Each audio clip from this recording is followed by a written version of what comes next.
ఏదో వాడిని పట్టుకొని అలా ఇలా తన్నాలనిపించలేదు నాకైతే నిజంగానే.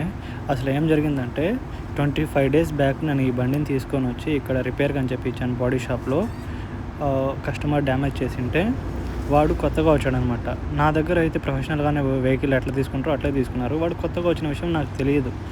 తీరా చూస్తే లాస్ట్కి 1 వీక్లో అయ్యే పని 25 డేస్ చేశాడు. ఫైనల్గా అయితే కంప్లీట్ అయ్యింది. ఇన్సూరెన్స్ రాలేదు, ఇది రాలేదు, అప్రూవ్ రాలేదు, మీది ఇది ప్రాబ్లము అది ప్రాబ్లము అని చెప్పి డిలే చేస్తూనే వచ్చాడనమాట.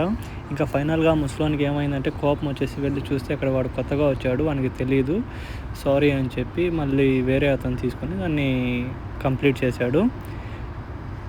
ఎందుకంటే ఇప్పుడు మనకి రెంటల్స్ ఎట్లుంటాయంటే ఓన్గా ఉండవు. కొన్ని మక్తబ్స్ అయితే ఓన్గా పెట్టుకుంటారు క్యాష్ వెహికల్స్. కొన్ని మక్తబ్స్ అయితే కనుక అక్సాద్ మీద ఈఎంఐస్కి తీసుకొని వచ్చి రన్ చేస్తూ ఉంటారు అనమాట.